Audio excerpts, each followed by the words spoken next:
ओम ओम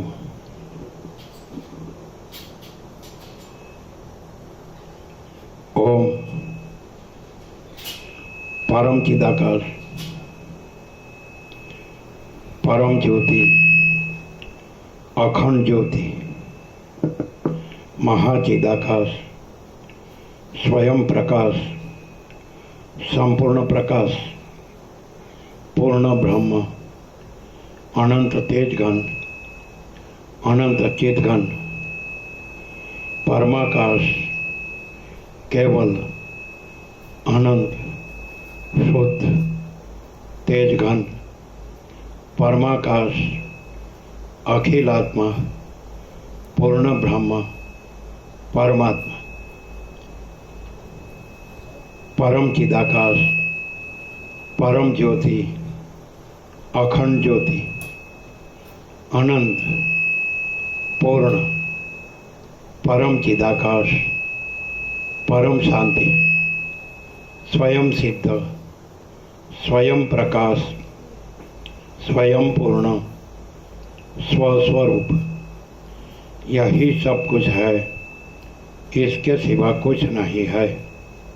शून्यभास अनंत कोटि महाकल्पो है ही नहीं। महाचिदाकाश स्वयं प्रकाश संपूर्ण प्रकाश महाचिदाकाश ज्योति अनंत अखंड अभेद महाचिदाकाश ज्योति महातत्व महासामान्य महाचिदाकाश स्वसंवेद्य सहज निर्विकल्प महाचिदाकाश परम कैवल्य परम शांति परम चिदाकाश अनंत पूर्ण निरपेक्ष सत अनंत संपूर्ण अपरिघी निर्भ्रांत निरपेक्ष वशिष्ठराम निर्वाण पूर्वार्ध राउंड 42मो राउंड।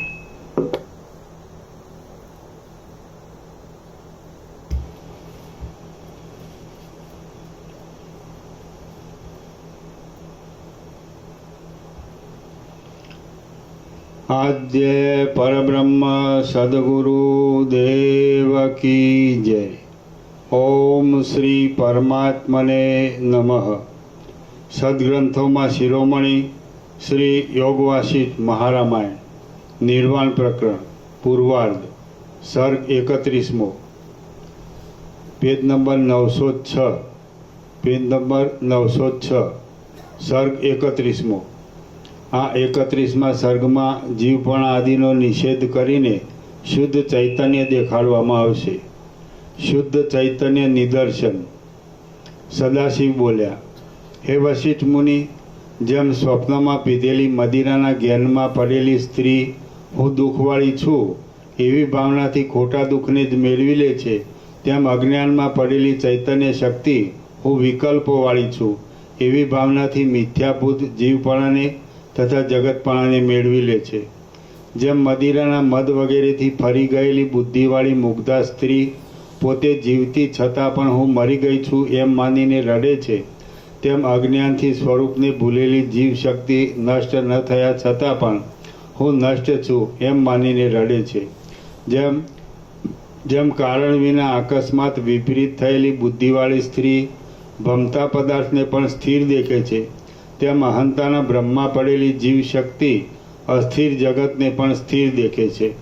ચૈતન્યરૂપ જીવ શક્તિને સંસારનો અનુભવ થવામાં ચિત્ત જ કારણ છે, પણ વાસ્તવિક જોતા એ ચિત્ત એ કાંઈ જ નથી, કેમ કે ચિત્તને સત કે અસત પણ કહી શકાતું નથી, તેથી કેવળ તુચ્છ જ છે। આ રીતે મુદ્દલ ચિત્ત જ નહીં હોવાને લીધે અને તેને લીધે દ્રશ્યરૂપ જગત પણ નહીં હોવાથી યત્નપૂર્વક ચિત્તને ચેતાવનારી ચૈતન્ય શક્તિ પોતે ચિત્તરૂપ પણ નથી અને ચિત્તાધીન જગતરૂપ પણ નથી, પરંતુ શુદ્ધ જ છે।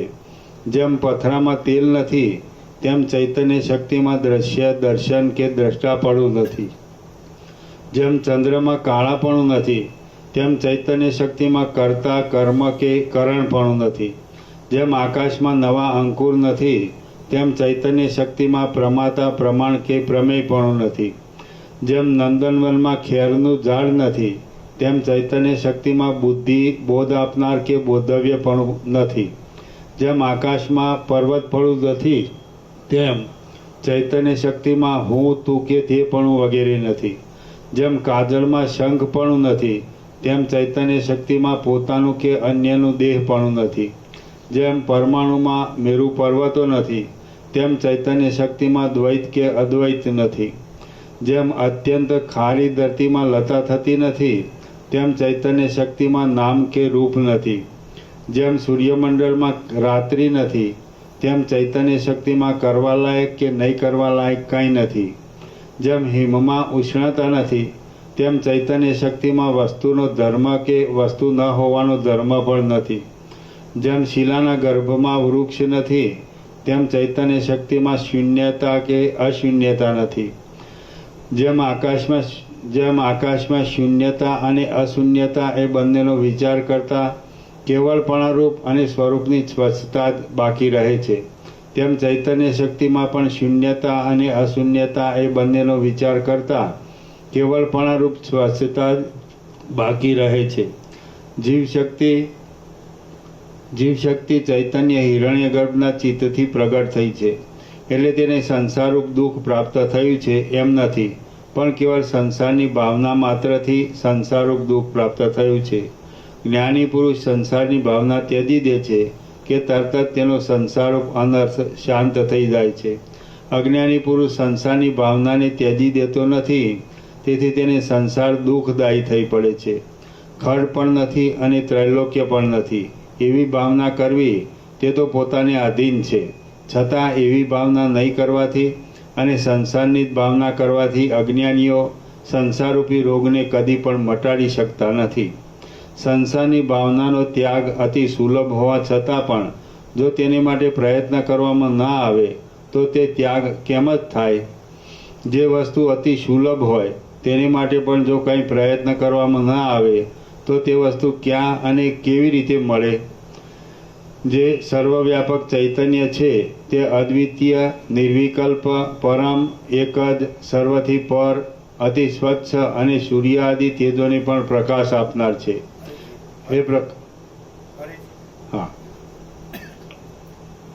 જે સર્વવ્યાપક ચૈતન્ય છે તે અદ્વિતીય, નિર્વિકલ્પ, પરમ, એક જ, સર્વથી પર, અતિ સ્વચ્છ અને સૂર્યાદિ તેજોને પણ પ્રકાશ આપનાર છે. એ પ્રકાશ આપનાર ચૈતન્ય સર્વમાં રહે છે. નિત્ય, નિર્મળ, નિત્ય પ્રકાશિત, મનથી રહિત, નિર્વિકાર અને નિર્લેપ છે. ગળા, વસ્ત્ર, વડ, ભીંત, ગાડા, વાનર, ગધેડા, અસુર, સમુદ્ર, ભૂત, નર અને નાગ એ સર્વમાં પણ એ જ ચૈતન્ય રહેલું છે. જેમ દીવો પ્રકાશ જ કરે છે પણ કશી ક્રિયા કરતો નથી, તેમ ચૈતન્ય સાક્ષીની જેમ જ રહે છે પણ ક્યાંય કશી ક્રિયા કરતું નથી. એ ચૈતન્ય નિર્મળ હોવા છતાં પણ દેહાદિકની ભાવનાથી મલિન જેવું થઈ ગયેલ છે. નિર્વિકલ્પ છતાં પણ દેહાદિની ભાવનાથી સવિકલ્પ જેવું થઈ ગયેલ છે. ચેતન હોવા છતાં પણ દેહાદિકની ભાવનાથી જડ જેવું થઈ ગયેલ છે. અને વ્યાપક છતાં પણ દેહાદિકની ભાવનાથી સંકોચવાળું થઈ ગયેલ છે. જેમ લાંબો અને ઝીણો રેશમ વગેરેનો તાંતણો તકલી ઉપર વીંટાતા પોતાના અત્યંત લાંબા સ્વરૂપને પણ તેટલામાં સમેટી બોરના જેવા કોકડાના આકારમાં ફેરવાય છે, તેમ નિર્વિકલ્પ, સૂક્ષ્મ અને સર્વવ્યાપક ચૈતન્ય લિંગ દેહમાં પ્રતિબિંબ ભાવથી આવીને સઘળા હાથ, પગ વગેરે અંગોમાં તથા મર્મો વગેરેમાં વ્યાપીને સર્વમાં વ્યાપેલી પોતાની સંવિતને જ્ઞાન શક્તિને તેટલામાં સમેટાયેલી જેવી કરીને સંકોચને કોકડાની પ્રાપ્ત કરે છે. એ ચૈતન્ય શક્તિ જાગ્રતમાં વિષયોના દર્શનોથી તથા સંકલ્પોથી વ્યાપ્ત રહે છે. સ્વપ્નમાં વાસનામય વિષયોના દર્શનોથી તથા સંકલ્પોથી વ્યાપ્ત રહે છે. અને સુષુપ્તિ કે જે અબોધમય કહેવાય છે તેમાં પણ અજ્ઞાનના સાક્ષીપણારૂપ બોધ સ્વરૂપે રહે છે. જેમ સજ્જન ચિત્તમાં દુર્જનની સંગતિનો લાંબો સંસ્કાર લાગતા દુર્જનની પદ્ધતિઓને પામીને દુર્જન થઈ જાય છે, તેમ એ અત્યંત સ્વચ્છ બ્રહ્મ ચૈતન્ય જ દેહાદિકની ભાવનાના લાંબા સંસ્કારને લીધે દેહાદિકની અહંતા મમતાઓને પામીને અનુકૂળ પદાર્થોને મેળવવાની અને પ્રતિકૂળ પદાર્થોને ટાળવાની ચિંતાને પ્રાપ્ત થાય છે. જેમ સોનું મેલથી તાંબા જેવું લાગે છે અને મેલ ધોવાઈ જતાં પાછું સોનું જ રહે છે, તેમ બ્રહ્મ ચૈતન્ય દેહાદિકની ભાવનાથી જીવપણાને પ્રાપ્ત થાય છે અને એ ભાવના દૂર થતાં પાછું બ્રહ્મ ચૈતન્યપણાને પ્રાપ્ત થાય છે. જેમ અરીસા ઉપરનો મેલ ટળી જતાં પ્રતિબિંબ દેખાય છે, એવી સ્વચ્છતાને તે પ્રાપ્ત થાય છે. જેમ અરીસા ઉપરનો મેલ ટળી જતાં પ્રતિબિંબ દેખાય છે, એવી સ્વચ્છતાને તે પ્રાપ્ત થાય છે. તેમ અજ્ઞાનથી થયેલો જીવભાવ ટળી જતાં ચૈતન્ય કૈવલ્ય પદને પ્રાપ્ત થાય છે. ચૈતન્યના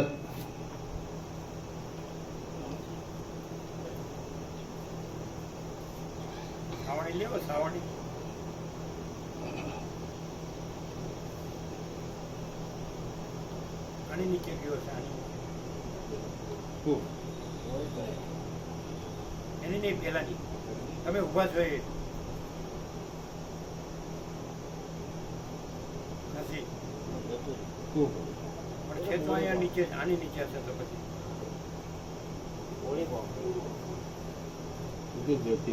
જતી રહે. સરખી રીતે કરો, સરખી રીતે કરો, ઊંચો માર્યા વગર ખુલ્લું કરો, એકદમ ખુલ્લું કરો. જો હજી સાળો છે, અહીંયા સાળો છે, આ ખુલ્લું થઈ ગયું, થોડું ખોટી થઈ ગયું.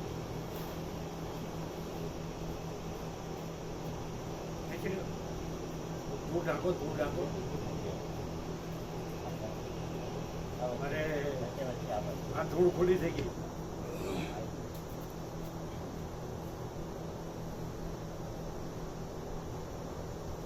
અહીંયા સરખું કરો.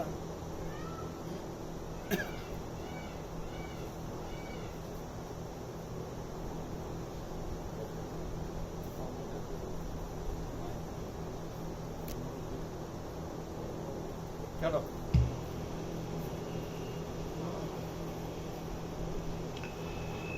જેમ અરીસા ઉપરનો મેલ ટળી જતાં પ્રતિબિંબ દેખાય છે, એવી જ સ્વચ્છતાને તે પ્રાપ્ત થાય છે. તેમ અજ્ઞાનથી થયેલો જીવભાવ ટળી જતાં ચૈતન્ય કૈવલ્ય પદને પ્રાપ્ત થાય છે. ચૈતન્યના સ્વરૂપનું ભાન ભૂલી જવું એ અજ્ઞાનથી ખોટો સંસાર લાગુ પડે છે અને સ્વરૂપના જ્ઞાનથી એ ખોટો સંસાર શાંત થઈ જાય છે. જ્યારે એ ચૈતન્યપણાને લીધે પોતાની અંદર મિથ્યા ભેદની ભાવના કરે છે, ત્યારે પોતે અવિનાશી હોવા છતાં પણ અહંતાને પામેલા જેવું થઈને જાણે બગડી ગયું હોય એવું થઈ જાય છે. જેમ પર્વતની ઊંચી ટોચ ઉપર રહેલા ઝાડનું ફળ જરાક ગતિ થતાની સાથે ક્યાંય નીચે જઈ પડે છે, તેમ ચૈતન્ય પોતાના સ્વરૂપને સહેજ પણ ભૂલી જતાં ક્યાંય નીચે જઈને પડે છે. જીવભાવને પ્રાપ્ત થાય છે. રૂપાદિ પદાર્થોની જે સત્તા છે તે ચૈતન્યની જ સત્તા છે અને જે ચૈતન્ય છે તે સર્વદા નિર્મળ જ છે. બેપણું કે એકપણું એ અજ્ઞાનથી થયું છે, એટલે તે જ્ઞાનથી લય પામે છે. જેમ પ્રકાશની સત્તા માત્રથી ક્રિયાઓમાં વ્યવહાર થાય છે, તેમ ચિત્તના સાક્ષીની સત્તા માત્રથી ચિત્તમાં તથા ઇન્દ્રિયો આદિમાં ચેતના થાય છે. ચૈતન્ય પાસે રહે છે ત્યારે વાયુ પ્રેરાય છે. તે વાયુથી કીકીઓનું ચલન થાય છે અને તે કીકીઓમાં રહેલી દીપ્તિ તૈજસ ઇન્દ્રિય ચક્ષુ કહેવાય છે. એ ચક્ષુ દ્વારા બહાર નીકળેલા અંતઃકરણથી ઘટાદિક વ્યાપ્ત થતાં ત્રિપુટીનો જે એકંદર સામાન્ય બોધ છે તે પરમ ચૈતન્ય છે. એના નીચે ટાંચ છે. અંતઃકરણ, ઇન્દ્રિયો, વિષયો અને ત્રિપુટી છે. અંતઃકરણ, ઇન્દ્રિયો, વિષયો એ ત્રિપુટી છે અને તે ત્રિપુટી બીજું કાંઈ નથી પણ પરમ ચૈતન્ય જ છે એમ કહેવાનો ભાવ છે. એ ચક્ષુ દ્વારા બહાર નીકળેલા અંતઃકરણથી ઘટાદિક વ્યાપ્ત થતાં ત્રિપુટીનો જે એકંદર સામાન્ય બોધ થાય છે તે પરમ ચૈતન્ય છે. ચામડી અને પવન કે જેઓ જળ અને તુચ્છ છે તેઓ પાસે રહેલા ચૈતન્યથી પ્રેરાઈને સમાગમ પામે છે. અને તે ચામડીમાં જે ઇન્દ્રિય રહેલી છે તે ત્વચા કહેવાય છે. એ ત્વચા દ્વારા બહાર નીકળેલા અંતઃકરણથી શીત ઉષ્ણ આદિ દ્રવ્યો વ્યાપ્ત થતાં પદાર્થના આકારવાળી થયેલી મનોવૃત્તિ કે જે સ્પર્શ જ્ઞાન કહેવાય છે તેનો જ નહીં પણ ત્રિપુટીનો જે એકંદરે સામાન્ય બોધ થાય છે તે પરમ ચૈતન્ય છે. પાસે રહેલા ચૈતન્યથી પ્રેરાયેલા પવનનો અને ઘ્રાણેન્દ્રિયોનો સંબંધ થતાં ઘ્રાણ દ્વારા બહાર નીકળેલા અંતઃકરણથી ગંધવાળા દ્રવ્યો વ્યાપ્ત થતાં ગંધના આકારવાળી થયેલી મનોવૃત્તિ કે જે ગંધ જ્ઞાન કહેવાય છે તેનો જ નહીં પણ ત્રિપુટીનો જે એકંદર સામાન્ય બોધ થાય છે તે પરમ ચૈતન્યની પાસે રહેલા પ્રેરાયેલ પવનનો અને ક્ષોત્રેન્દ્રિયનો સંબંધ થતાં ક્ષોત્ર દ્વારા બહાર નીકળેલા અંતઃકરણથી શબ્દનો વિષય પ્રાપ્ત થતાં શબ્દના આકારવાળી થયેલી મનોવૃત્તિ કે જે શબ્દ જ્ઞાન કહેવાય છે તેનો જ નહીં પણ ત્રિપુટીનો જે એકંદર સામાન્ય બોધ થાય છે તે પરમ ચૈતન્ય છે. સંકલ્પથી પ્રવૃત્તિ થાય છે. સંકલ્પ એ મનનનો ક્રમ છે અને મનનના ક્રમથી ચિત્તની મલિનતા થાય છે. એ પ્રવૃત્તિ સંકલ્પ તથા ચિત્તની મલિનતાને સાક્ષી રૂપે જાણનાર જે આત્મચૈતન્ય છે તે નિર્મળ છે. અંદર તથા બહાર જે અનેક પ્રકારના ભેદો જણાય છે તેનું અધિષ્ઠાન જે સાક્ષી ચૈતન્ય છે તે પ્રકાશ સ્વરૂપ નિત્ય પોતાના સ્વરૂપમાં જ રહેલું અને જેમ સ્ફટિકમણી પ્રતિબિંબોના આકારોને પોતાની અંદર ધારણ કરે છે તેમ તે ચૈતન્ય પોતાની અંદર આ સઘળા જગતને ધારણ કરે છે. નિર્વિકારપણે આ સઘળા જગતને ધરી રહેલું એ અદ્વિતીય ચૈતન્ય અસ્ત પામતું નથી, ગતિ પામતું નથી અને વધતું પણ નથી. આ જીવપણું સંકલ્પથી મળેલું છે. એટલે જો દેહાદી સંકલ્પનો ત્યાગ કરીને બ્રહ્મભાવની જ ભાવના થાય તો તે બ્રહ્મભાવમાં જ રહે છે. બ્રહ્મ ચૈતન્યનો રથ જીવ, જીવનો રથ અહંકાર, અહંકારનો રથ બુદ્ધિ, બુદ્ધિનો રથ મન, મનનો રથ પ્રાણ, પ્રાણનો રથ જ્ઞાનેન્દ્રિયોનો સમૂહ, જ્ઞાનેન્દ્રિયોના સમૂહનો રથ દેહ અને દેહનો રથ કર્મેન્દ્રિયોનો સમૂહ છે. એ સઘળા રથો સંસારમાં ભ્રમણ જ કરાવે છે. જરા મરણવાળા દેહોરૂપી પાંજરાઓમાં પૂરાયેલું જીવોરૂપી પક્ષીઓનું ચક્ર કે જે મૂળ કારણના માયારૂપે ઐશ્વર્યથી થયેલું છે તે એવી રીતે ભમ્યા કરે છે. આત્મામાં આ જગત ફેલાયેલા સ્વપ્નની પેઠે મિથ્યાભૂત પ્રતીત થાય છે. ઝાંઝવાના પાણીની જેમ રહેલું આ જગત જરા પણ સાચું નથી. મનનો રથ પ્રાણ છે એમ જે કહ્યું તેનું કારણ એ છે કે જ્યાં પ્રાણવાયુ હોય ત્યાં જ કલ્પના રહે છે. જેમ જ્યાં પ્રકાશ હોય ત્યાં જ રૂપ દેખાય છે, તેમ જ્યાં બળવાન પ્રાણ હોય ત્યાં જ સંકલ્પ રહે છે. જે વન પ્રદેશમાં વંટોળિયો હોય તે વન પ્રદેશમાં જ કંપ થાય છે. તેમ જ્યાં પ્રાણ હોય ત્યાં જ ચલન થાય છે. મન હૃદય આકાશમાં લીન થઈ જતાં પ્રાણ કાંઈ ચેષ્ટા કરતો નથી. જેમ તેજ લીન થઈ જતાં રૂપ દેખાતું નથી તેમ મન હૃદય આકાશમાં લીન થતાં પ્રાણ ચાલતો નથી. જેમ વંટોળિયો શાંત થતાં દૂર રહેતી નથી તેમ પ્રાણવાયુ શાંત થતાં મન અંદર જરા પણ ચલિત થતું નથી. જ્યાં પ્રાણ હોય ત્યાં જ મન હોય છે. જ્યાં રથ જાય ત્યાં જ સારથી રહે છે. તેમ જ્યાં પ્રાણવાયુ જાય ત્યાં જ મન રહે છે. પ્રાણ પ્રેરિત ચિત્ત ક્ષણમાં દૂર જતું રહે છે. જેમ ગોફણથી ફેંકેલો પથ્થરો ક્ષણ માત્રામાં દૂર પ્રદેશમાં જાય છે તેમ પ્રાણથી પ્રેરાયેલું મન ક્ષણ માત્રામાં દૂર પ્રદેશમાં જાય છે. પ્રાણનો નિરોધ થાય તો મનનો ક્ષય થાય છે. જ્યાં પુષ્પ જાય ત્યાં ગંધ જાય છે. જ્યાં અગ્નિ જાય ત્યાં ગરમી જાય છે અને જ્યાં ચંદ્ર જાય ત્યાં ચાંદની જાય છે. તે જ પ્રમાણે જ્યાં પ્રાણવાયુ જાય ત્યાં મન જાય છે. પ્રાણવાયુના ચલનથી જ પ્રત્યેક જ્ઞાન થાય છે અને પ્રાણવાયુ સઘળા અંગોમાં અન્નના રસનો પ્રવેશ કરાવવા માટે સઘળી નાડીઓમાં ગતિ કરે છે. જો કે આકાશના જેવી સ્વચ્છ ચૈતન્ય શક્તિ જડમાં તથા ચેતનમાં સર્વત્ર સમાન છે, તો પણ મન આદિ પદાર્થોથી ગોઠવાયેલા લિંગ શરીરરૂપ પ્રાણની ગુહામાં બિંબ પ્રતિબિંબ ભાવથી ચૈતન્ય શક્તિનું બમણાપણું થવાથી અધિકપણું દેખાય છે. કેમ કે પ્રાણના ચલનથી લિંગ શરીરમાં ચૈતન્ય શક્તિ જાણે સ્પષ્ટ થઈને ચલિત થતી હોય એમ અનુભવાય છે. સઘળા જડ પદાર્થોમાં સત્તા માત્ર રૂપે રહેલી ચૈતન્ય શક્તિ દેહ નામના જડ પદાર્થમાં પ્રાણના ચલનથી જાગૃત જેવી થઈને અધ્યાસવાળા જીવપણાના બળને લીધે વિષયાદિકને જાણે છે. જે દેહ જીવન દશામાં અનેક પ્રકારના નાના મોટા વૈભવો સાથે વ્યવહાર કરતો હોય તે જ દેહ પ્રાણવાયુ જતો રહેતા મનનથી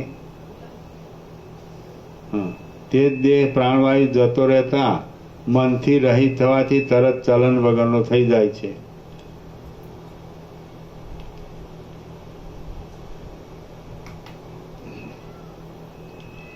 હે વશિષ્ઠ મુનિ, જેમ ઘર આદિનું પ્રતિબિંબ અરીસામાં જ પડે છે પણ પથરા વગેરેમાં પડતું નથી, તેમ ચૈતન્યનું જીવરૂપ પ્રતિબિંબ લિંગ શરીરમાં જ પડે છે, બીજા કોઈમાં પડતું નથી.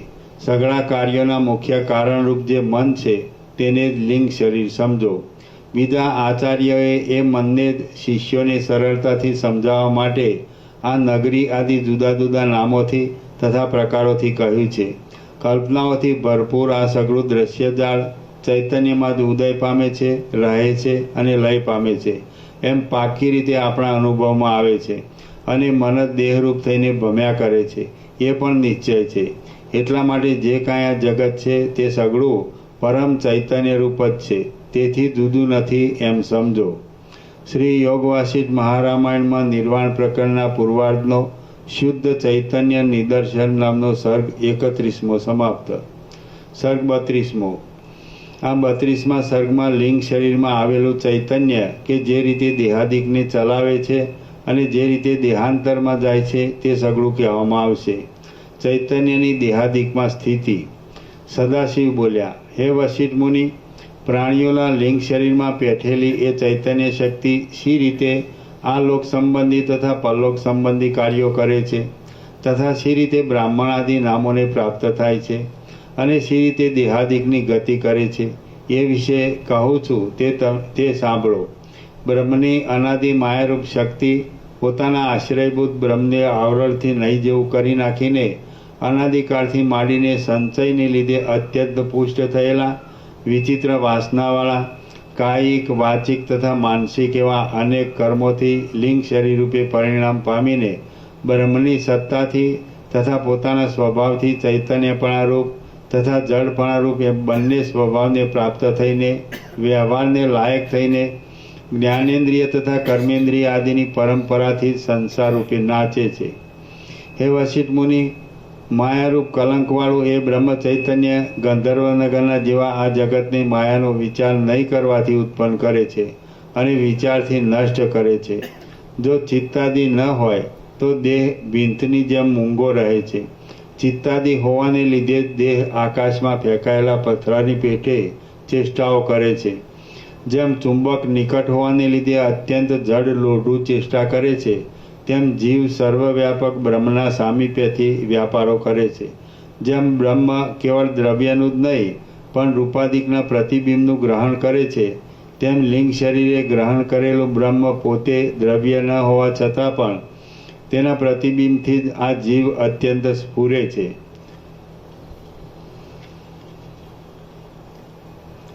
જેમ બ્રાહ્મણ મોહથી પોતાનો સ્વભાવ ભૂલી જવાને લીધે શૂદ્રપણાને પ્રાપ્ત થાય છે, તેમાં જીવ પોતાનો બ્રહ્મ સ્વભાવ ભૂલી જવાને લીધે જડપણાને પ્રાપ્ત થયો છે.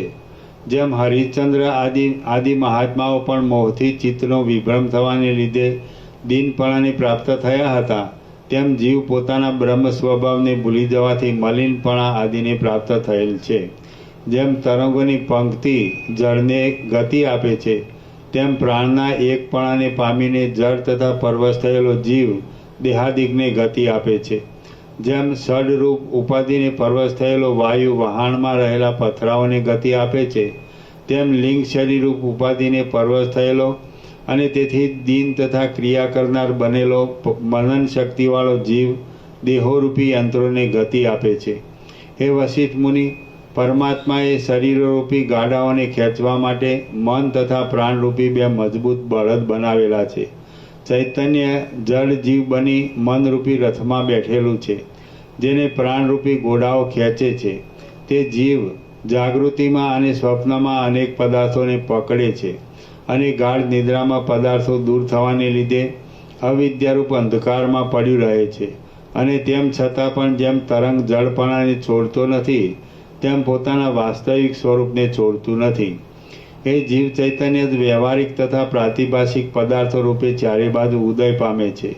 જેમ દ્રશ્યોમાં રહેલું રૂપ પ્રકાશને લીધે સ્ફુરે છે તેમ જીવ પોતાના સ્વરૂપભૂત પરમ ચૈતન્યનો હોવાથી વૃત્તિઓમાં સ્ફુરે છે. જેમ દીવો હોવાથી ઘર પ્રકાશવાળું રહે છે તેમ પરમાત્મારૂપ નિર્દોષ ચૈતન્ય તત્વના હોવાને લીધે જ જીવ જીવનવાળો રહે છે. જેમ જળમાં તરંગપણું થાય છે અને તરંગમાં ફીણપણું થાય છે તેમ જીવને શરીરમાં મોટી વ્યાધિઓ અને મનમાં મોટી ચિંતાઓ થાય છે. આધિ તથા વ્યાધિઓથી વ્યાપ્ત થયેલા શરીરરૂપી કમળમાં ભ્રમણની પેઠે રહેનારો જીવ જેમ જળ તરંગપણું પ્રાપ્ત થતાં વિષમપણાને પ્રાપ્ત થાય છે તેમ શરીરનો દ્રઢ અધ્યાસ પ્રાપ્ત થતાં દીનતા આદિ વિષમપણાને પ્રાપ્ત થાય છે. જેમ સૂર્ય પોતે જ પ્રકાશિત કરેલા વાદળાથી ઢંકાઈ જાય છે તેમ ચૈતન્ય શક્તિ સર્વશક્તિવાળી હોવાને લીધે પોતે જ પ્રકાશિત કરેલા દેહના યોગથી હું ચૈતન્ય નથી એવી ભાવનાથી પરવશ થઈ જાય છે. જેમ મદિરાના પ્રબળ મદથી પરવશ થયેલા પુરુષના અંગ પર તલવારના ઘા થાય તો પણ તે જાણી શકતો નથી તેમ પરવશપણાથી તે યોનિઓમાં અવતરતી ચૈતન્ય શક્તિ મૂઢપણાને લીધે પોતાના ચૈતન્યપણાનું જ્ઞાન મેળવી શકતી નથી. જેમ મદિરાના પ્રબળ મદથી ઘેરાયેલો પુરુષ મદ ઉતરી જતાં પોતાના કાર્યનું સ્મરણ કરીને નિર્મોહ થાય છે તેમ અજ્ઞાનથી પરવશ થયેલી ચૈતન્ય શક્તિ અજ્ઞાન ટળી જાય ત્યારે પોતાના સ્વરૂપને યાદ કરીને મોહ રહિત થાય છે. જેમ ગળત કોડિયો માણસ ગલિત થયેલા આંગણાઓને ગતિ આપતો નથી તેમ જ્યારે લિંગ શરીરનો ઉપસંહાર થતાં પ્રાણ હાથ પગ વગેરેના જ્ઞાનોને ચલન આપતો નથી. જ્યારે દેહમાં રહેલું હૃદય કમળ કોઈથી થડકો નહીં લાગવાને લીધે લાકડાના પાત્રની જેમ જરા પણ ચલિત થતું નથી તેમ પાંખો ચલન વગરની થતાં બહારની પવન શક્તિઓ શાંત થઈ જાય છે તેમ અંદરનું હૃદય કમળ ચલન વગરનું થતાં પ્રાણો શાંત થઈ જાય છે. આ રીતે વાયુ બંધ થતાની સાથે જેમ ઉડેલી ધૂળ પૃથ્વી પર બેસી જાય છે તેમ અંદરનો સ્પર્શ દૂર થવાથી પ્રાણ શાંત થાય છે અને જીવ નામરૂપ રહિત કારણ સ્વરૂપને પામે છે. હે વશિષ્ઠ મુનિ એ સમયમાં પ્રાણના ઉપરામથી રજ વગરનું તથા આધાર વિનાનું મન પણ પ્રાણની સાથે કારણ સ્વરૂપને પામીને તે સ્વરૂપે અવશેષ રહીને ઝાડના જળથી સિંચાતા બીજની જેમ બીજા દેહનો આવિર્ભાવ કરવા તૈયાર થાય છે.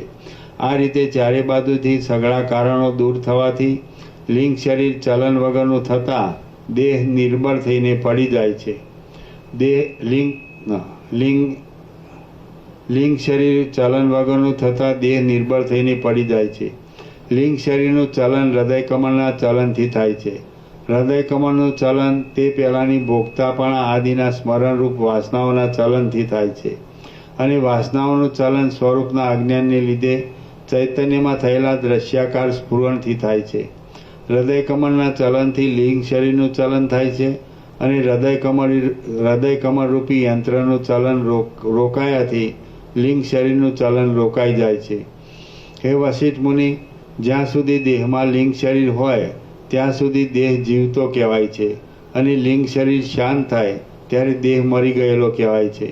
જેમ પાંખો રોકાઈ જતાં પવનનો સમૂહ શાંત થઈ જાય છે તેમ વાત પિત્ત તથા કફ કે જેઓ પરસ્પરથી વિરુદ્ધ છે તેમના તથા રાગદ્વેષાદિકના પ્રકોપથી અને શસ્ત્ર આદિથી થયેલી છેદન ભેદન આદિ દશાઓને લીધે દેહની અંદર હૃદય કમળરૂપી યંત્રનું ચલન અટકી જતાં લિંગ શરીરનું ચલન પણ ધીરે ધીરે અટકી જાય છે. લિંગ શરીરમાં રહેલો જીવ હૃદય કમળરૂપી યંત્ર ચાલ્યા કરતાં ઉત્પન્ન થતાં પોતાના સંકલ્પોને લીધે હજારો દુઃખને પ્રાપ્ત થયા કરે છે. જેમના હૃદયમાં સર્વદા રાગદ્વેષાદિકથી રહિત નિર્મળ વાસના જ રહેતી હોય તે જીવો જીવનમુક્ત કહેવાય છે. સર્વદા એક સરખી રીતે સ્થિર રૂપવાળા કહેવાય છે અને તેઓ લાંબુ આયુષ્ય ભોગવે છે. હૃદય કમળરૂપ યંત્ર રોકાઈ જતાં અને પ્રાણવાયુ શાંત થતાં આ દેહ તરત જ લાકડું તથા ઢેફાના જેવો થઈને ધરતી પર પડે છે. જે રીતે હૃદયાકાશના પ્રાણરૂપી પવનમાં લિંગ શરીર લીન થાય છે તે રીતે ત્યારે તેમાં જ મન લય પામે છે. વાસનાઓથી વ્યાપ્ત અને જેણે અનાદિકાળથી શરીરાદિકપણાનો જ અભ્યાસ કર્યો હોય છે એવું મન જ્યાં ત્યાં ભટકીને સ્વર્ગ નરક આદિ જુએ છે. જેમ ઘરના માણસો દૂર જતાં ઘર શૂન્ય લાગે છે તેમ મનથી તથા પ્રાણવાયુથી રહિત થયેલું શરીર સબપણાને પ્રાપ્ત થાય છે. જે સર્વવ્યાપક બ્રહ્મ ચૈતન્ય છે તે દ્રશ્યાકાર સ્ફુરણને લીધે મનરૂપ અથવા શરીરવાળું થાય છે અથવા લિંગ શરીરરૂપ થઈને નિર્વાહને યોગ્ય શરીરવાળું થાય છે. નિર્વાહ યોગ્ય શરીર કે જે 5 સૂક્ષ્મ ભૂતોના સમુદાયરૂપ ચિત્ત જ છે તેનો અધ્યાસ ધારણ કરીને રહેલું બ્રહ્મ ચૈતન્ય જ સંકલ્પને લીધે સ્વપ્નના બ્રહ્મ જેવા સ્થૂળ આકારને જુએ છે. પછી તે સ્થૂળ આકારની દ્રઢ ભાવનાથી તેમાં જ અહંતાને પામીને ક્ષણ માત્રમાં નિર્વાહને યોગ્ય દેહપણાને સંપૂર્ણ રીતે ભૂલી જાય છે. આ સ્થૂળ દેહ કે જે મિથ્યાભૂત જ છે તેમાં જેણે કૃત્રિમ ભાવના કરી હોય છે એવું એ ચૈતન્ય ખોટા જગતને સત્ય માની લે છે અને પોતાના સાચા બ્રહ્મપણાને ખોટું માની લે છે. સર્વવ્યાપક બ્રહ્મ ચૈતન્ય બુદ્ધિમાં પ્રતિબિંબિત થયેલા અંશથી જીવરૂપ થઈને મનરૂપ થાય છે. મન લિંગ શરીરરૂપી રથમાં ગોઠવાય છે અને તે ગોઠવાયાથી જગત થાય છે. જેમ વેતાલ શબની અંદર પેસીને શબને ઉઠાડે છે તેમ જ્યારે વાયુની પ્રધાનતાવાળું લિંગ શરીર દેહની અંદર પેસીને દેહને ઉઠાડે છે ત્યારે લોકો દેહ જીવે છે એમ કહે છે. લિંગ શરીર ક્ષીણ થતાં જ્યારે ચિત્ત બ્રહ્મમાં લીન થાય છે ત્યારે આ દેહ ચેષ્ટા વિનાનો જણાય છે અને મૂવો એમ પણ કહેવાય છે.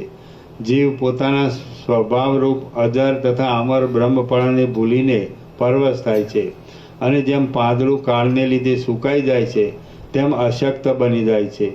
વાસના શક્તિનો સ્પર્શ ન થવાથી હૃદય કમળરૂપી યંત્ર અટકી જતા અને પ્રાણ રોકાઈ જતા માણસ મરી જાય છે.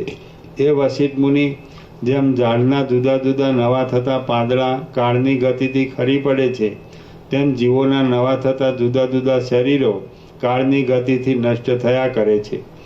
જીવોના શરીરો અને ઝાડના પાંદડા ઉત્પન્ન થયા કરે છે અને નષ્ટ પણ થયા કરે છે. માટે તેઓને માટે શી ચિંતા કરવી કે શો વિલાપ કરવો? ચૈતન્યરૂપી સમુદ્રમાં આ શરીરોરૂપી પરપોટાઓની જુદી જુદી પંક્તિઓ સ્ફુર્યા કરે છે. માટે બુદ્ધિમાન પુરુષે તેમાં ભરોસો રાખવો જ નહીં. જેમ કાચ આદિ પારદર્શક પદાર્થ વિના બીજો કોઈ પદાર્થ અન્ય પદાર્થોના પ્રતિબિંબનું ગ્રહણ કરવાની યોગ્ય નથી, તેમ ચિત્ત વિના બીજું કોઈ પણ ચૈતન્ય પ્રતિબિંબનું ગ્રહણ કરવાની યોગ્ય નથી. ચૈતન્ય સર્વવ્યાપક છે પણ ચિત્તમાં જ પ્રતિબિંબિત થાય છે.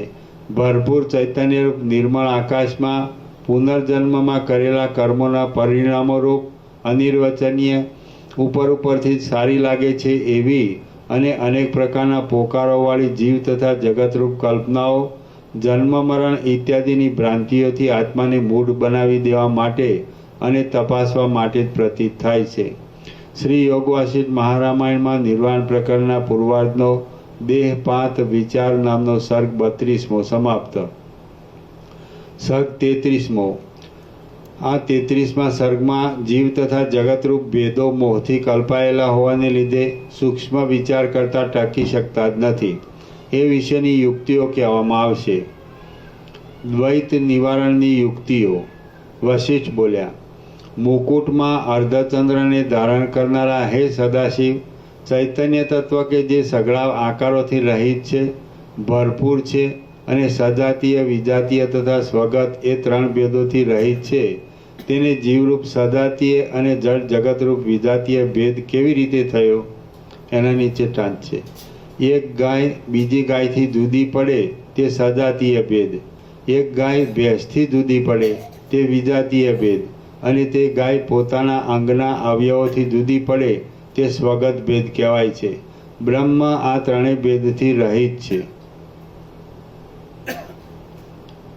જો એમ કહેશો કે આ બેપણું થવામાં કોઈ કારણ નથી તો એક શંકા થશે કે આ ભેદ અનંત કોટી બંધનોથી દ્રઢ થયેલો છે અને લાંબા કાળના સંસર્ગથી તે પોતાનો સ્વભાવ બની ગયો છે.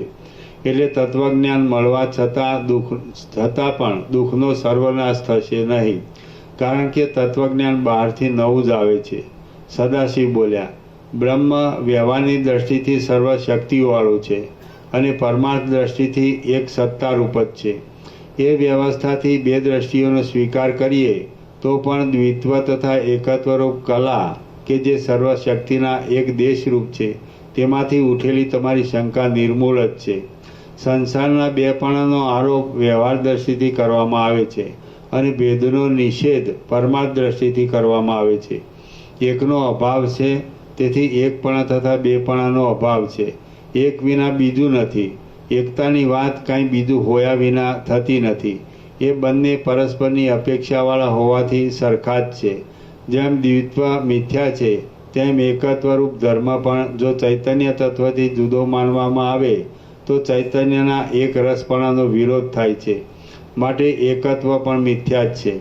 એકનો જ મુદ્દલ અભાવ છે, માટે એકત્વનો તથા દ્વિત્વનો બંનેનો અભાવ છે. એકત્વ વિના દ્વિત્વ ઘટતું નથી અને દ્વિત્વ વિના એકત્વ ઘટતું નથી.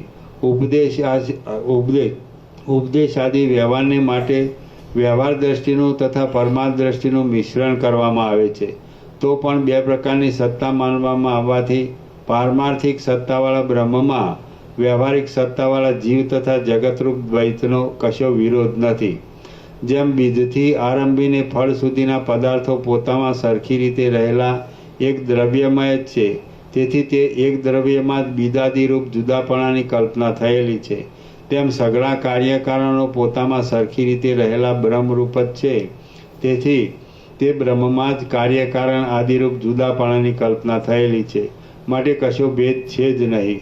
જે બ્રહ્મ છે તે દ્રશ્ય વિકારોની કલ્પનાથી પોતે જ દ્રશ્ય વિકારો રૂપે સ્ફુરે છે એમ સિદ્ધાંત પક્ષમાં માનવામાં આવે છે. માટે કલ્પિત વિકારો અધિષ્ઠાનરૂપ સારવાળા હોવાને લીધે અધિષ્ઠાનથી જુદા પડતા નથી. આ સગળો વિકાર આદિ વિકલ્પ સદવસ્તુ બ્રહ્મમાંથી જ ઉઠીને જુદા જુદા કાર્યો કરવામાં ઉપયોગી થવાથી ભોગમાં મળી જાય છે અને ભોગનું ચૈતન્યમાં મિલન થાય છે. માટે સઘળા વિકલ્પોનો સાર ચૈતન્ય માત્ર જ છે. જે તત્વવેત્તા પુરુષને સસલામાંથી ઉત્પન્ન થયેલો જવ વગેરેનો અંકુર પણ અધિષ્ઠાન રૂપે સત્ય જણાય છે, તેને પ્રસિદ્ધ જળના તરંગો પર્વતોની ટોચ ઉપર કલ્પાયેલા સમુદ્રના તરંગો બરાબર છે અને તે પર્વત પણ સસલાના શિંગડા બરાબર છે. કારણ કે એ ત્રણેયમાં પોતાથી અસતપણું અને બ્રહ્મની સત્તાથી સતપણું સમાન છે. ત્રણેયમાં એટલે તાત્પર્ય એ છે કે અત્યંત અસંભવ વસ્તુઓનું પણ અધિષ્ઠાન બ્રહ્મ સત્ય, તેમજ તે અધિષ્ઠાન વિના વ્યવહારની વસ્તુઓ પોતે સત્ય નથી.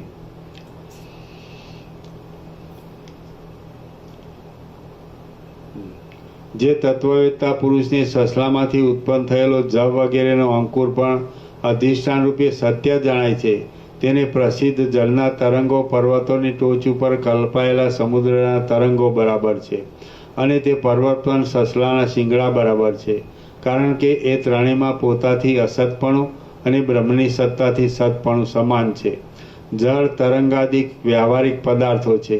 ઝાંઝવાના પાણીના તરંગો પ્રાતિભાષિક પદાર્થો છે અને સસલાના શિંગડા વગેરે બિલકુલ ન સંભવે તેવા પદાર્થો છે. એવી રીતના પેટા વિભાગોના ભેદો પણ મૂર્ખને જ થાય છે, કેમ કે સઘળા પદાર્થો પોતાની સત્તાથી મિથ્યા હોવામાં અને બ્રહ્મની સત્તાથી સત હોવામાં સરખા જ છે.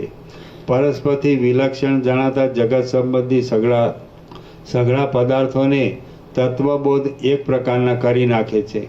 માટે આવા વિષયમાં વધારે યુક્તિઓ કહેવાનું કશું પ્રયોજન નથી. પદાર્થોના ભેદો તો ભ્રમ હોવાથી પ્રત્યક્ષ રીતે દેખાય છે. તેનું મૂળ કારણ અજ્ઞાન જ છે. તે દૂર ન થાય ત્યાં સુધી ભેદભાવો યુક્તિઓથી દૂર થતા નથી. હે વસિષ્ઠ મુનિ, તત્વદ્રષ્ટિથી જોઈએ તો બ્રહ્મની સર્વ શક્તિઓ અને જગતરૂપી આકારવાળું માયિક રૂપ જેમ જળથી તરંગોના કણ તથા કલોલો આદિ જુદા પડતા નથી, તેમ બ્રહ્મથી જુદા પડતા નથી. જેમ પુષ્પો, કુંપળો અને પાંદડા વગેરે પદાર્થો લતાથી ભિન્ન નથી, તેમ દ્વિત્વ, એકત્વ, જગતપણું, તુંપણું તથા હુંપણું ઇત્યાદિ કોઈ પણ ચૈતન્યથી ભિન્ન નથી.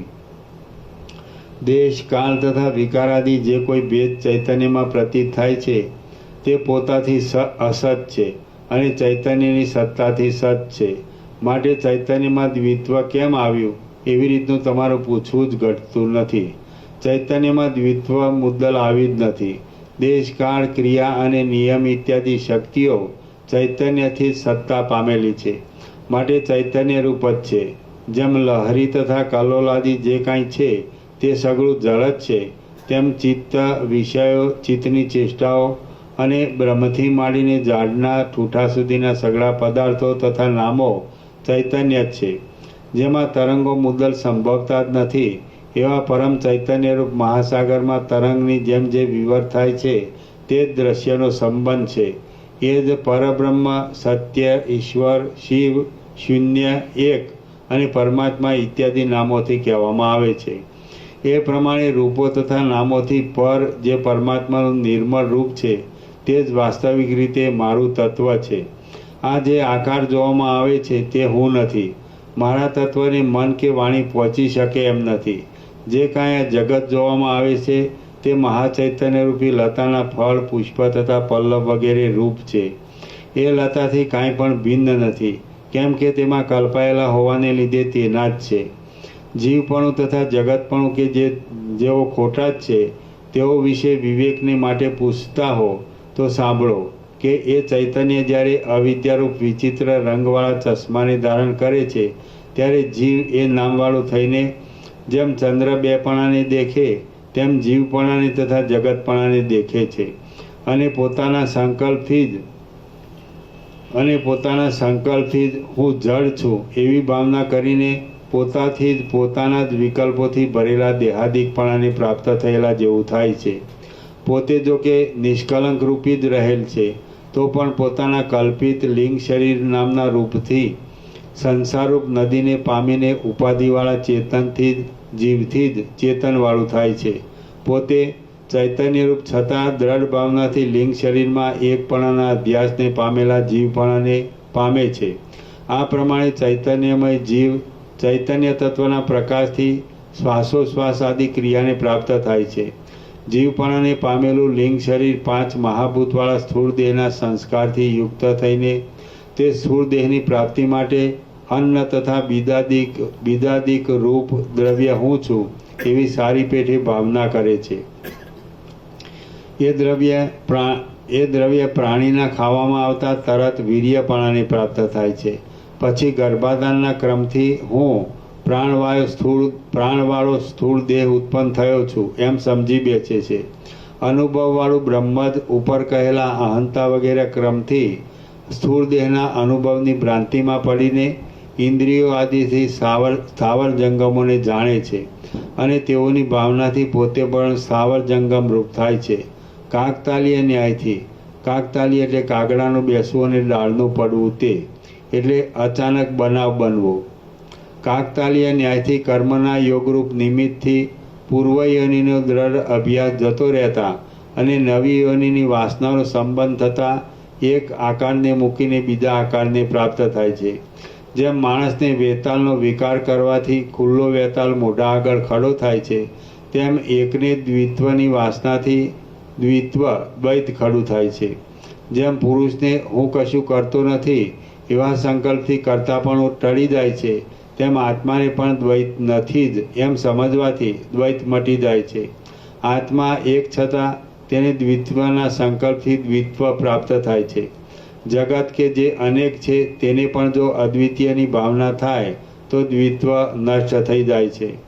પરમાત્માપણાને લીધે વિકારાદિકથી રહિતપણાને લીધે અને સર્વદા વ્યાપકપણાને લીધે આત્મામાં દ્વિત્વ છે જ નહીં.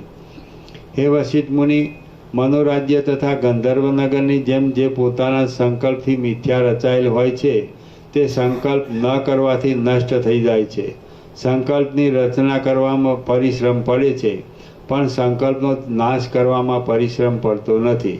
કેમ કે ઉદાસીનપણા માત્રથી સંકલ્પનો ક્ષય પોતાની મેળે જ થાય છે.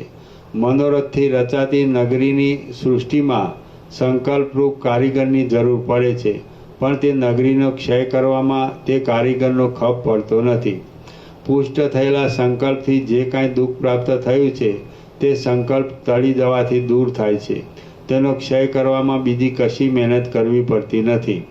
માણસ જો કોઈ પણ પદાર્થનો સંકલ્પ કરે તો દુઃખમાં ડૂબે છે, અને કોઈ પણ પદાર્થનો સંકલ્પ ન કરે તો અક્ષય સુખ પામે છે. જો તમારું મન સંકલ્પરૂપી સર્પથી રહિત નહીં થાય તો સર્વ સદ્ગુણોવાળા નંદનવનમાં રહેવા છતાં પણ તમને શાંતિ મળશે નહીં. પોતાના વિવેકરૂપી પવનોથી સંકલ્પરૂપી વાદળાનો ક્ષય કરી શરદ ઋતુના આકાશની જેમ પરમ નિર્મલપણાની પ્રાપ્ત થાઓ. સંકલ્પરૂપી ભરપૂર નદીને સંકલ્પ રહિત ચિંતામણી મંત્રથી સૂકવી નાખો અને તેમાં તણાતા જતા આત્માને આશ્વાસન આપી મન વગરના થાઓ. ચિદાત્મા કે જે હૃદયરૂપી આકાશમાં સંકલ્પરૂપી પવનથી ચલિત થઈને પાદળાના તથા ખડના ટુકડાની પેઠી ભમ્યા કરે છે, તેને પકડી લઈને તેના ખરા સ્વરૂપનું અવલોકન કરો. પોતામાં પોતાના સંકલ્પોથી થયેલા મલિનપણાને પોતાથી ટાળી નાખી પરમ સ્વચ્છપણાને પ્રાપ્ત થઈને પરમ આનંદવાળા થાઓ. આત્મા પોતે સર્વશક્તિમાન હોવાને લીધે પોતાના સંકલ્પથી જે વસ્તુની જ્યારે જેવી રીતની ભાવના કરે તે વસ્તુને પોતાના સંકલ્પના બળથી ત્યારે તેવી રીતની દેખે છે. બ્રહ્માકારની ભાવના કરે તો બ્રહ્માકાર દેખે છે, અને ભોગવવાના આકારની ભાવના કરે તો ભોગ્યાકાર દેખે છે. હે વશિષ્ઠ મુનિ, આ જગતરૂપી ભ્રમ સંકલ્પ માત્રથી જ ઉઠ્યો છે, માટે સંકલ્પના ત્યાગ માત્રથી તદ્દન નિર્મૂળ થઈ જાય છે. સંકલ્પરૂપી પૂર્વવાયુએ એકઠું કરેલું જન્મરૂપી વાદળાઓનું જૂથ અસંકલ્પરૂપી પશ્ચિમ વાયુના સ્પર્શથી બ્રહ્મરૂપ સ્પર્શથી આકાશમાં લય પામે છે. આ તૃષ્ણારૂપી કાંટાવાળી લતા કે જે અત્યંત જામેલી છે તેને સંકલ્પરૂપી મૂળ ઉખેડીને સૂકવી નાખો. જેમ ગંધર્વનગર પ્રતિભાસથી ઉઠે છે અને પ્રતિભાસથી ક્ષય પામે છે, તેમ સંસારરૂપી વિભ્રમ પ્રતિભાસથી ઉઠે છે અને પ્રતિભાસથી ક્ષય પામે છે. આમ હોવાથી દ્રષ્ટિ સૃષ્ટિ જેવી નજર તેવું જગત પક્ષ સિદ્ધ થાય છે. જ્યાં સુધી અજ્ઞાન હોય ત્યાં સુધી જગતનો પ્રતિભાસ દુઃખદાયી થાય છે, પણ અજ્ઞાન ટળી ગયા પછી દુઃખદાયી થતો નથી. પોતાના રાજાપણાને ભૂલી ગયેલો રાજા ત્યાં સુધી જ શોક કરે છે કે જ્યાં સુધી હૃદયમાં હું રાજા છું એવી તેને સ્મૃતિ પ્રાપ્ત થતી નથી. તેવી જ રીતે પોતાના બ્રહ્મપણાને ભૂલી ગયેલો પુરુષ ત્યાં સુધી જ શોક કરે છે કે જ્યાં સુધી હૃદયમાં હું બ્રહ્મ છું એ સ્મૃતિ પ્રાપ્ત થતી નથી. જેમ શરદ ઋતુ આવતા વર્ષા ઋતુના વાદળો આકાશને ઢાંકી શકતા નથી, તેમ હું બ્રહ્મ છું એના સ્મરણથી સંસાર દૂર થયા પછી સંસાર દુઃખરૂપ થતો નથી. કેમ કે જેમ વીણાના સ્વરોમાં જે ઉચ્ચ સ્વર હોય તે જ સાંભળવામાં આવે છે, તેમ ચિત્તની જે ચેષ્ટા પ્રબળ પ્રવાહવાળી થાય તે જ વધે છે. હું એક જ આત્મા છું એવી ભાવનાને દ્રઢ કરો. એ ભાવનાથી યુક્ત થશો તો તમે બ્રહ્મ થઈ રહેશો. આ ભાવનારૂપ પૂજાથી જ પૂજ્ય દેવરૂપ થવાય છે. પણ બીજી પૂજાથી થવાતું નથી. આ પ્રમાણે હોવાથી આ બાહ્ય પૂજન તમારા જેવાઓને સંભવતું જ નથી. જેઓને તુચ્છ ફળોમાં અનુરાગ હોય તેઓએ બાહ્ય પૂજન કરવું જોઈએ. એક પરમાર્થ સત્ય પરબ્રહ્મ દેવ જ તમારી માટે ઉત્તમ પદરૂપ છે. એક પરમાર્થ સત્ય પરબ્રહ્મ દેવ જ તમારે માટે ઉત્તમ પદરૂપ છે. બાહ્ય પૂજાઓમાં પૂજન કરનાર ષોડશોપચારથી જે પ્રતિમા તથા લિંગાદિની પૂજા કરે છે તે સગળું તુચ્છ જ હોય છે. કેમ કે એ સગળી સામગ્રી મનના સંકલ્પોથી જ ગોઠવાયેલી હોવાથી કલ્પના માત્ર જ છે. શ્રી યોગવાસિષ્ઠ મહારામાયણમાં નિર્વાણ પ્રકરણના પૂર્વાર્ધનો દ્વૈત ઐક્ય પ્રતિપાદન નામનો સર્ગ 33મો સમાપ્ત. સર્ગ 34મો. આ 34મા સર્ગમાં જીવન મુક્તની પહેલી, બીજી તથા ત્રીજી ભૂમિકાનો ઉપદેશ કરીને સદાશિવની ત્રીજી ભૂમિકાની વિશ્રાંતિની કથા કહેવામાં આવશે. પશ્યંતી ઇત્યાદિ ભૂમિકાઓનું વર્ણન. સદાશિવ બોલ્યા, હે વશિષ્ઠ મુનિ, આ રીતે આ જગત બાધની દ્રષ્ટિથી અસત છે અને અધિષ્ઠાનની દ્રષ્ટિથી સત તથા બ્રહ્મરૂપ છે. તેમજ પરમાત્મા દ્વિત્વથી તથા એકત્વથી રહિત છે અને વ્યવહારમાં દ્વિત્વ તથા એકત્વની સાથે પણ છે. આમ વ્યવસ્થા માનવાથી શંકાઓને અવકાશ જ રહેતો નથી. ચૈતન્યને મોહથી જે જડભાવ થયો છે એ સંસાર છે. ચૈતન્યને સંસાર જ નથી એમ વિચારવામાં આવે તો તે ચૈતન્ય મોહરહિત જ છે અને અભિન્ન તથા અદ્વૈત છે. હું દ્રશ્ય દેહાદિક રૂપ છું એવું અભિમાનરૂપ કલંક પ્રાપ્ત થવાથી ચૈતન્ય બંધાઈ જાય છે અને હું દ્રશ્ય દેહાદિક રૂપ નથી પણ તેઓના અધિષ્ઠાન રૂપ છું એટલે મારામાં દ્રશ્ય દેહાદિક સગળું કલ્પિત જ છે એમ સમજવામાં આવે તો તે ચૈતન્ય મુક્ત થાય છે. જળ પદાર્થોના રૂપની ભાવના કરવાને લીધે ચૈતન્ય દ્વિત્વને પામીને પોતાના અખંડપણાને ભૂલી જાય છે અને દેહના સુખ દુઃખાદિથી મિશ્રિત થયેલી મિથ્યા સ્થિતિને ક્ષણ માત્રમાં ધરી લે છે. વાસ્તવિક રીતે જોઈએ તો એ ચૈતન્ય શુદ્ધ છે, અખંડ છે, સત્ય છે, અખંડ છે કે અસત્ય છે ઇત્યાદિ વિકલ્પરૂપ સઘળા શબ્દોથી રહિત છે. જો કે એ ચૈતન્ય વ્યવહારમાં સર્વ પદાર્થોના નામ રૂપે છે તો પણ વાસ્તવિક જોતા સઘળા નામો તથા રૂપોથી રહિત જ છે. જે કાંઈ છે તે સઘળું અન્ય કાંઈ નથી પણ શાંત બ્રહ્મ જ છે. આકાશની જેમ પ્રથમ ખુલેલી માયાશક્તિને લીધે જાગ્રત, સ્વપ્ન, સુષુપ્તિ, સૃષ્ટિ, સ્થિતિ, સંહાર અથવા અધ્યાત્મ, અધિભૂત અને અધિદેવ એ ત્રણ માર્ગોથી પ્રવર્તેલું આ જગત મનથી જ ગોઠવાયેલું છે. એથી જે અધિષ્ઠાનભૂત બ્રહ્મ છે તે જ જગતરૂપે ગોઠવાયેલું વિસ્તાર પામેલ છે એમ સિદ્ધ થાય છે.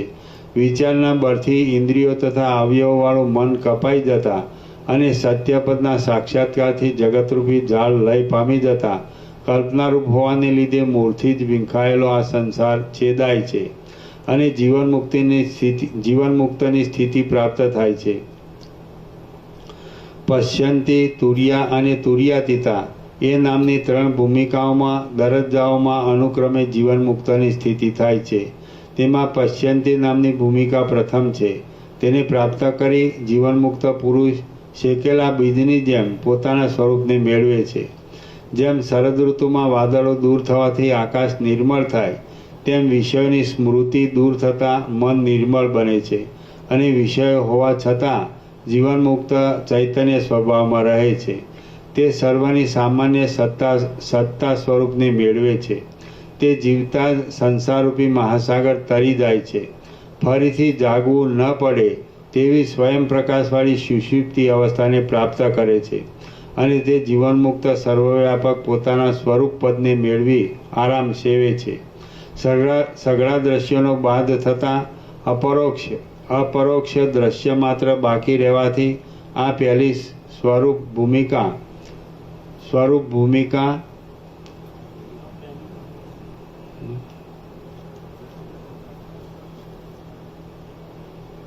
કેવળ સ્વરૂપ બોધ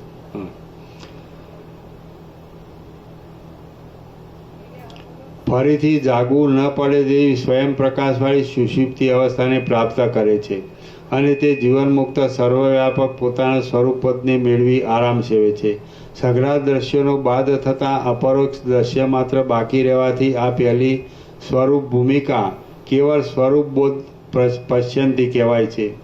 હે વશિષ્ઠ મુનિ, મન ક્ષીણ થતાં જીવનમુક્તની જે પહેલી પદવી થાય છે તે મેં તમારી પાસે કહી.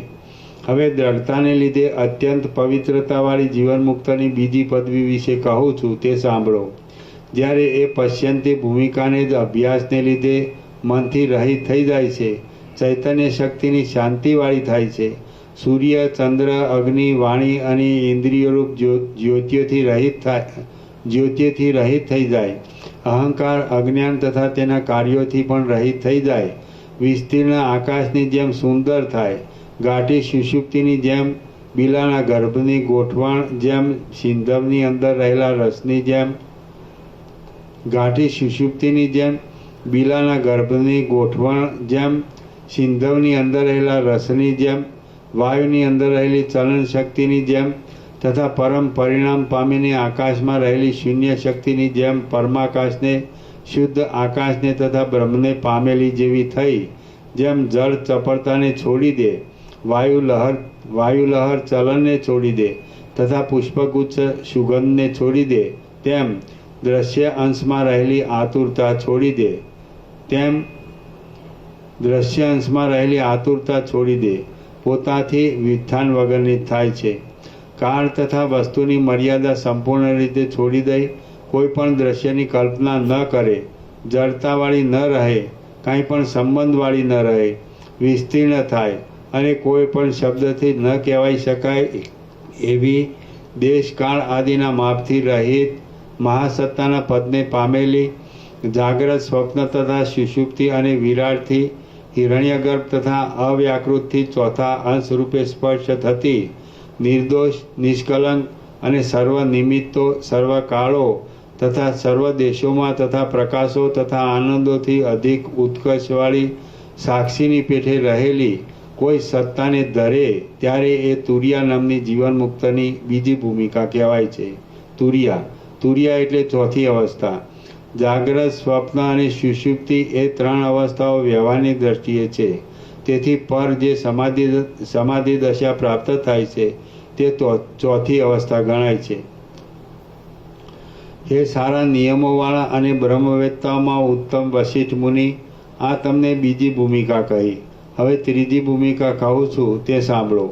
બ્રહ્માકાર, અખંડ વૃત્તિ અને વૃત્તિથી વ્યાપ્ત બ્રહ્મ એના એકી ભાવને લીધે જે ગ્રહણ કરે તે ગ્રાહક ભાગ અને જેનું ગ્રહણ થાય તે ગ્રાહ્ય ભાગ, તે બંનેથી રહિત બ્રહ્મ તથા આત્મા ઇત્યાદિ શબ્દોથી તથા તેઓના અર્થોથી અતીત અસંપ્રજ્ઞાત સમાધિની પ્રતિષ્ઠાથી ગમ્ય 6 પ્રકારના અસ્થિ, જાયતે આદિ ભાવ વિકારોથી રહિતપણાને લીધે કાળથી રહિત, અજ્ઞાનપણાથી પણ પર, પોતાના સ્વરૂપથી નિષ્કલંક, તુર્યાતીત, તુર્યા નામની અવસ્થાથી પણ પર ઇત્યાદિ નામોવાળી હોવાથી પરમ પુરુષાર્થ રૂપ, પરથી પણ પર, પરમ અવધિરૂપ, સગળા મંગળોમાં પ્રધાન મંગળરૂપ, મુખ્ય અને નામરૂપ આદિ વિચ્છેદથી રહિત જે ચૈતન્યમાં પવિત્ર સ્થિતિ થાય છે તે તુર્યાતીતા નામની જીવન મુક્તની ત્રીજી ભૂમિકા કહેવાય છે. આ ત્રીજી ભૂમિકા અખંડ ઉપાસનાના સઘળા માર્ગોથી તથા તે માર્ગોથી ઊંચી પદવીઓને પામેલાઓથી પણ દૂર છે. આ ત્રીજી ભૂમિકા અખંડ ઉપાસનાના સઘળા માર્ગોથી તથા તે માર્ગોથી ઊંચી પદવીઓને પામેલાઓથી પણ દૂર છે અને મેં પોતે અનુભવેલી છતાં પણ મારાથી તેનું સંપૂર્ણ વર્ણન કરી શકાતું નથી. હે વશિષ્ઠ મુનિ, જાગ્રત આદિ માર્ગોથી તથા તુર્યાથી પણ અતીત આ જે પદ મેં તમારી પાસે કહ્યું તેમાં તમે સર્વદા રહો. એ પદ જ અવિનાશી દેવ છે, બીજો કોઈ દેવ અવિનાશી નથી. હે મુનીશ્વર, આ સઘળા જગતનું ઉપાદાન કારણ એ પદ જ છે, માટે સઘળું જગત તન્મય જ છે. પણ વાસ્તવિક રીતે તે પદને ઉપાદાન કારણપણું પણ સંભવતું નથી.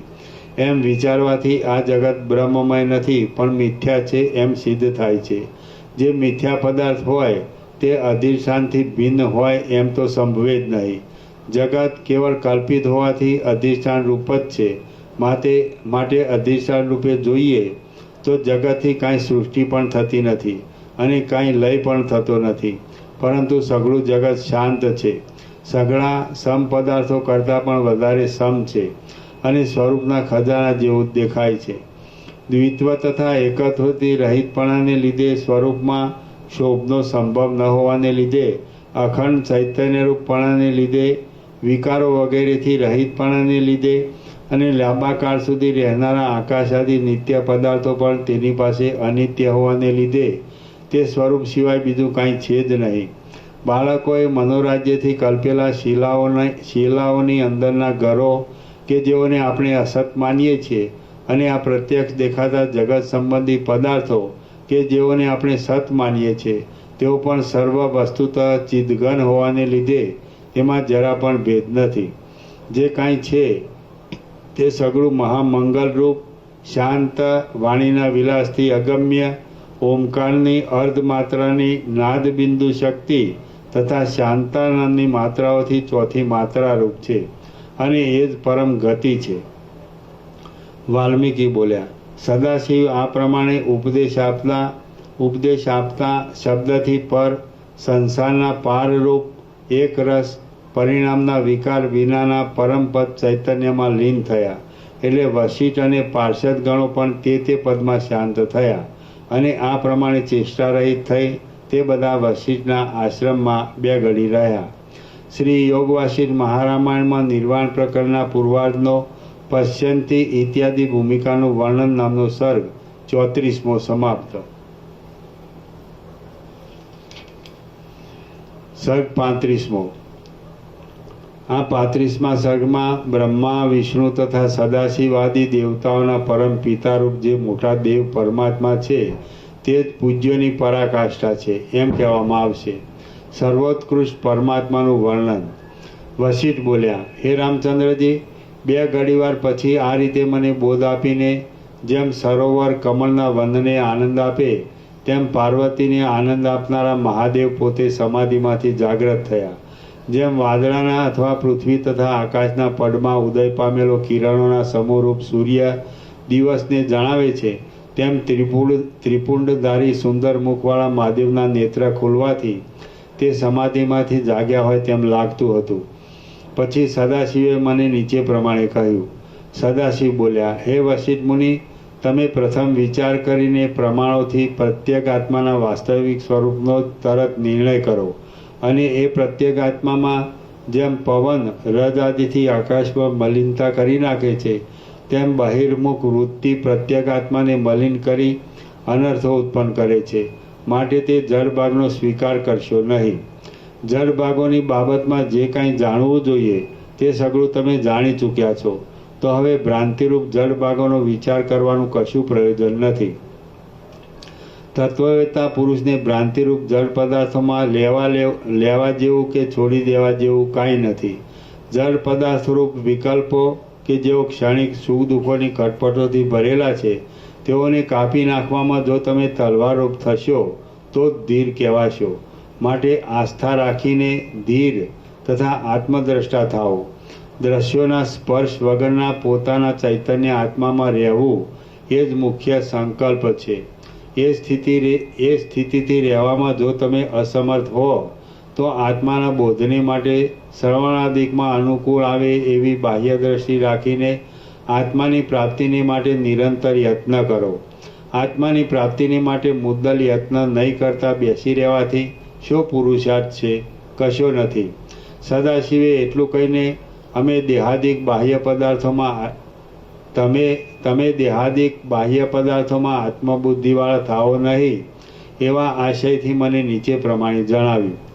સદાશિવ બોલ્યા, આ દેહરૂપી ઘર પ્રાણને લીધે યંત્રની પેઠે ક્રિયા કર્યા કરે છે ને જો પ્રાણથી રહિત થાય તો ગતિનો ત્યાગ કરીને મૂંગાની જેમ રહે છે. ગતિને અનુકૂળ જે ક્રિયાશક્તિ છે તે પવનની છે અને જે જ્ઞાન શક્તિ છે તે આત્મચૈતન્ય જ છે. એ જ્ઞાન શક્તિ અથવા ચિદાત્મા નિરાકાર આકાશથી પણ સ્વચ્છ અને સર્વ જગતના કારણરૂપ છે. ક્રિયાશક્તિના મૂળરૂપ પ્રાણ અને આશ્રયરૂપ દેહ પરસ્પરથી જુદા પડીને નષ્ટ થઈ જતા ક્રિયાશક્તિ પણ નષ્ટ થઈ જાય છે. પરંતુ ચિદાત્મા કે જે આકાશથી પણ સ્વચ્છ છે તે તો કદી પણ નષ્ટ થતો નથી. એટલા માટે આત્મા વિના બીજાને સત્ય સમજવારૂપ ભ્રાંતિને ત્યજી દો. જેમ નિર્મળ અરીસામાં પ્રતિબિંબ સ્પષ્ટ દેખાય છે તેમ લિંગ દેહથી યુક્ત થયેલા સ્થૂળ દેહમાં ચૈતન્ય સ્પષ્ટ દેખાય છે. હે મહામુનિ વશિષ્ઠ, જેમ મેલવાળા અરીસામાં પાસે પડેલી વસ્તુ પણ દેખાતી નથી તેમ લિંગ દેહ વિનાના સ્થૂળ દેહમાં જેમ મેલવાળા અરીસામાં પાસે પડેલી વસ્તુ પણ દેખાતી નથી તેથી લિંગ દેહ વિનાના સ્થૂળ દેહમાં ચૈતન્ય દેખાતું નથી. જો કે ચૈતન્ય સર્વવ્યાપક છે તો પણ બહારના આકારરૂપે ખીલેલી બુદ્ધિની વૃત્તિના કારણથી જ દેહાદિકનું ચલન કરવામાં તે સમર્થ થાય છે. એ આત્મચૈતન્ય અથવા જીવ ચૈતન્ય બ્રહ્માકાર બોધથી માયારૂપ કલંકને છોડી નિર્મળ થાય તો તે પોતે જ પરમ કલ્યાણ કૈવલ્યરૂપ થઈને રહે છે. સર્વને સ્ફુરણ તથા સત્તા આપનારું ચૈતન્યનું જે બહાર પ્રકાશતું રૂપ છે એ જ પરમ દેવ કહેવાય છે. એ ચૈતન્યની વધારે શક્તિ ખીલવાથી જ વિષ્ણુ, શિવ, હિરણ્યગર્ભ, બ્રહ્મા, ઇન્દ્ર, વાયુ, અગ્નિ, ચંદ્ર અને સૂર્યાદિ પુરુષો દેવતાઓ ગણાય છે. એ પરમાત્મા સર્વવ્યાપક સઘળા વ્યષ્ટિ ચૈતન્યની ખાણરૂપ દેવતાઓને પણ સત્તા વગેરે આપનાર સર્વ દેવતાઓના ધ્યેય અને પરમધામના અધ્યક્ષ છે. એ મહાચૈતન્યના સર્વસામાન્ય પ્રકાશને પામવાથી જેઓ મિથ્યા મોહને વશ થતા નથી તેઓ જગતમાં બ્રહ્મા, વિષ્ણુ તથા શિવ ઇત્યાદિ નામોથી પ્રસિદ્ધ છે. જેમ તપાવેલા લોઢામાંથી તણખાઓ નીકળે છે અને જેમ સમુદ્રમાંથી બિંદુઓ નીકળે છે તેમ એ બ્રહ્મા, વિષ્ણુ તથા શિવ આદિ દેવતાઓ એ મહાચૈતન્યમાંથી નીકળેલા છે. આ પણ એક વ્યવહારની દ્રષ્ટિથી કહેવા માત્ર છે, પણ વાસ્તવિક એ છે કે જેમ રજ્જુમાં ભ્રાંતિરૂપ સર્પાદિક થાય છે તેમ પરમાત્મામાં બ્રહ્માદિ દેવતાઓ થયા છે. બ્રહ્મોના બીજોરૂપ અને અવિદ્યા સંબંધી જાળને કરનારા બ્રહ્માદિક દેવતાઓના હોવાથી જ વેદોના અર્થો અને ઉપાસનાઓના ભેદો વગેરે તે ઉપાયોના અધિકારી જીવોની વાસનાઓ અને વાસનાઓથી થતા અનર્થો વગેરે સેંકડો તથા હજારો શાખાઓથી પોષાતી અવિદ્યા વૃદ્ધિ પામી છે. પછી તો એ અંત વગરની અવિદ્યા વારંવાર એવી ફેલાયેલી છે અને તેની દેશકાળની ગોઠવણો પણ એવી પ્રાપ્ત થયેલી છે કે તે વિશેનું સંપૂર્ણ વર્ણન કરવાને કોઈ પણ સમર્થ નથી. એટલા માટે જેમ પાંદડાનો પરમપિતા વૃક્ષ જ છે તેમ બ્રહ્મા, વિષ્ણુ તથા શિવાદિ દેવતાઓનો પરમપિતા એ મોટો દેવ પરમાત્મા જ છે. સર્વ પ્રાણીઓના નામ ધરાવનાર, સર્વરૂપ, સર્વને સ્ફુરણ આપનાર અને સર્વને સત્તા આપનાર એ સ્વયંપ્રકાશ દેવ જ પ્રણામ કરવા અને પૂજવા યોગ્ય છે. જે પુરુષ એ દેવને જાણે છે એ દેવ સર્વકાળમાં તથા સર્વ દેશમાં તે પુરુષને પ્રકાશે છે અને પ્રત્યેક વસ્તુમાં તેનું સ્ફુરણ થવાથી એ જ વિષયરૂપ થાય છે.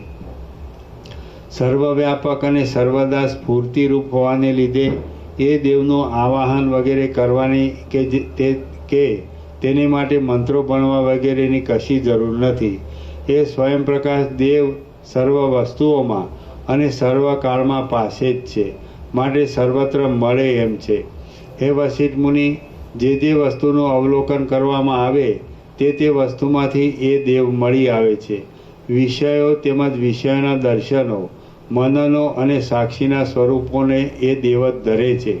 એ મોટો દેવ જ આદ્ય, પૂજ્ય, નમસ્કાર કરવા યોગ્ય, સ્તુતિ કરવા યોગ્ય, અર્ઘ્ય આપવા યોગ્ય અને જે કોઈ મોટા મોટા જાણવાના પદાર્થો છે તેઓની પણ પરાકાષ્ઠારૂપ છે એમ સમજો.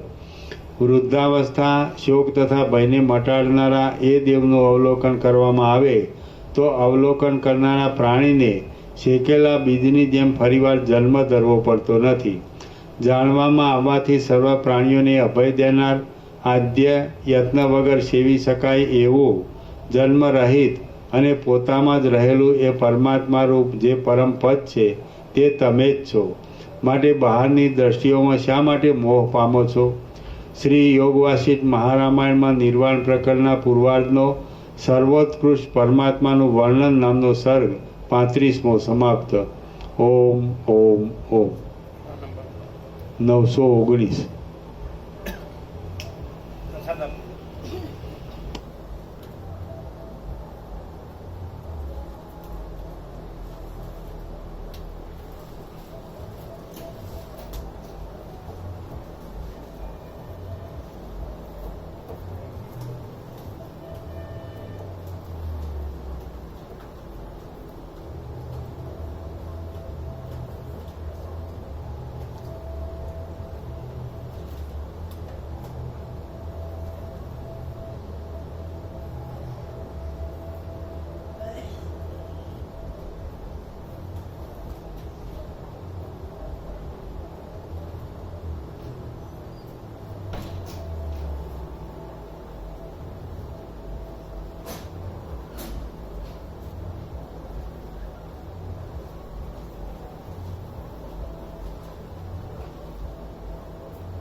બુંદી હતી લેતા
ઇન્ટરવેલ પડી ગયો તો વચ્ચે ઘણો ઇન્ટરવેલ પડી ગયો તો અનુસંધાન તો આ જ હતું એ રીતે બોલાય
દુર્લભ થઈ જશે ફૂલ કરેલા રામ શારદા માતાજી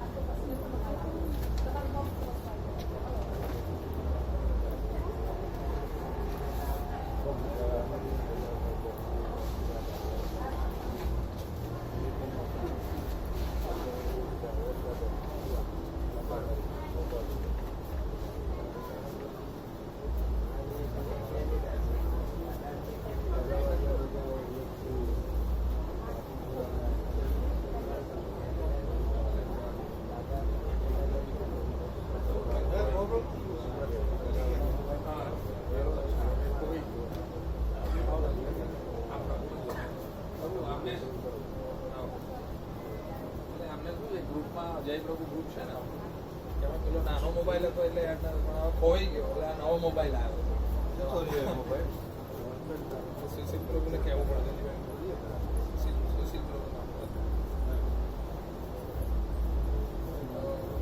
એમને એડ થવું છે વ્યાપકમાં એડ થવું છે એટલે સંભળાય ને કરજો કહેજો સુશીલ કહેજો સુશીલ પ્રભુ કહી આવો બાપુપુરા દગાવાડિયા અને મકાકા. બાપુપુરા દગાવાડિયા અને મકાકા. બધે તત્વો થઈ ગયો દગાવડિયા પણ થઈ ગયો બાપુપુરા મકાકાર પણ થઈ ગયો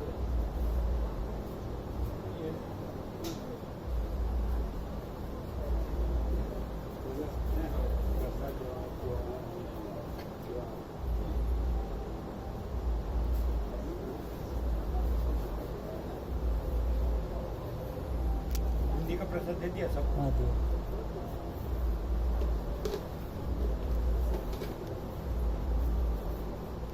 દગાવાડિયા છે રંગા કોઈની નથી જોડે જ ત્યાં તત્વબોધ થઈ ગયો રંગા કોઈ થઈ ગયો દગાવાડી છે વર્ષો પહેલાથી ત્યારે પ્રભુદાસ પ્રભુ હતા રંગા કોઈ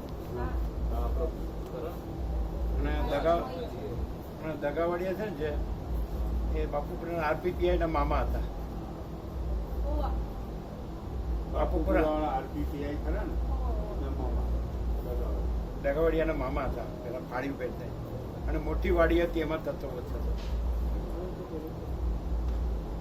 દગાવાડીમાં મોટી વાડી હતી મોટી વાડી છે ને હા કે એમાં તત્વબોધ થઈ ગયો વર્ષો પહેલા રંગા કોઈ રંગાકોઈમાં ખરો રંગાકોઈમાં પ્રભુદાસ પ્રભુ હતા હા બધું નજીક નજીક કોઈ બિહાર આશ્રમ છે તો હા પ્રભુદાસ એ તો આરેમના મામા આર્યનો બાપુપુરા આરેમ રામા મોહનના મામા હા